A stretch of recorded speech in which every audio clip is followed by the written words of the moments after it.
Pajangan billboard sepanjang jalan selama 2 bulan ini menghiasi pemandangan keindahan sebuah wilayah. Terasa ada tambahan sambal yang kepedesan. Waktu 1-2 gambar berada di sebuah wilayah sih kayaknya oke-oke aja. Tetapi ketika ribuan gambar berwajah tokoh warna merah dan kuning di mana-mana sepanjang jalan, kok jadi pedes mata ngelihat jadinya. Billboard merah dan kuning bertebaran dan yang pastinya warna merah yang lebih banyak. Bagi pakar komunikasi publik, kita paham mereka ditugaskan memperkenalkan jago mereka ke publik. Pertama, memperkenalkannya dulu, baru setelah itu dibangun citranya. Itu tahap nomor berikutnya. Begini deh, biar masyarakat paham bagaimana cara membuat otak Anda diubah belief systemnya, semua itu ada ilmunya. Awalnya Anda mungkin tidak kenal dengan orang yang dipajang itu, lalu diperkenalkan, lalu akan diubah citranya agar Anda suka. Otak kita memang mudah diubah sesuai maunya pemrogram selama ada kunci yang dikerjakan, yaitu pengulangan, diperbanyak dan diulang-ulang. Ingat kata-kata Hitler, create a big lie, repeat it, eventually they will believe. Ciptakan sebuah kebohongan besar, ulang-ulangi, pada akhirnya mereka akan percaya. Sekali lagi, kuncinya adalah pengulangan. Jadi semua ini ada rumusnya dan hal ini bisa dipakai di produk sahabat atau di personal branding ketika Anda mau menjual diri Anda, apapun tujuannya. Salah satunya ingin jadi presiden. Rumus dasar promosi changing belief ini ada 4 step, di mana pikiran manusia yang ditarget tadinya akan diubah sesuai tujuan pemrogramnya. Yaitu 1, manusia itu unaware atau tidak kenal di awalnya. Kemudian 2, dia aware, menjadi tahu atau knowingness. Ketiga, likabilitas atau kesukaan.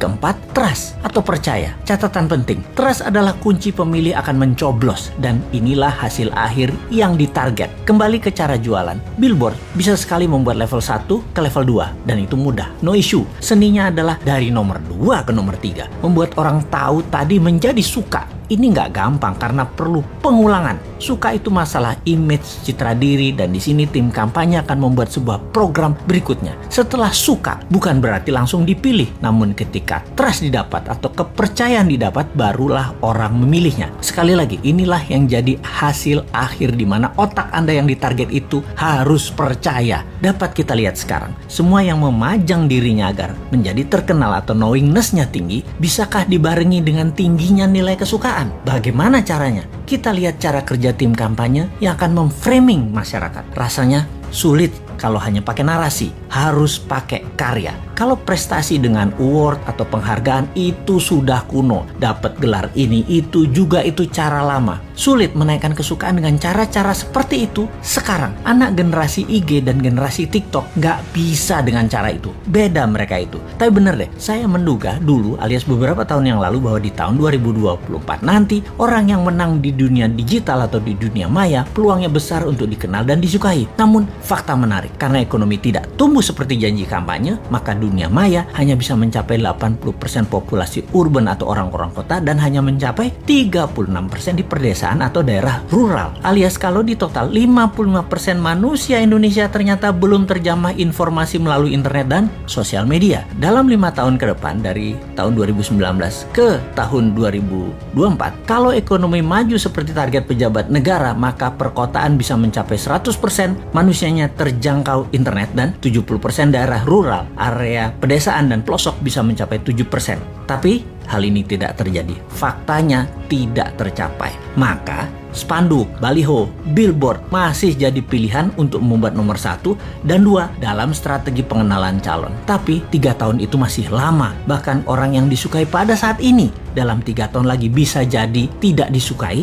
dan bisa saja ada orang baru yang muncul langsung lebih disukai banyak orang. Sahabat semua, di sini kita mengingatkan, bersiaplah dengan pengulangan citra positif para petarung di 2024 yang memang sedang mencari popularisme. Semoga Anda tetap dalam keadaan sadar bernegara yang berdaulat, tidak seperti pemimpin 20 tahun terakhir ini arah bernegaranya yang miring ke sana, miring ke sini. Walau pengulangan tadi masif, terprogram, terstruktur, selama Anda dibekali akal sehat, ya tetap bisa memilih yang akan membuat Indonesia tahun 2045 menjadi negara superpower, bukan jadi negara budak seperti selama ini. Kita tetap menantang mereka yang akan manggung dengan konsep bernegaranya seperti bagaimana prioritas luar negerinya. bagaimana UKM-nya, bagaimana kesehatan masyarakatnya, bagaimana punyakah kekuatan penggentarnya, tegas dengan orang korupsi sampai hukum mati juga bandar narkoba, dan bagaimana agar pemerataan pendapatan masyarakat dengan oligarki diberangus. Ada nyali nggak untuk mengerjakan semua itu? Masa hanya ada satu orang bosman aja yang tersedia, yaitu Putinnya Indonesia, yang kayaknya sih lengkap konsepnya. Ya, gak pantas lah orang bodoh ngaku pinter itu untuk ikut menari di 2024.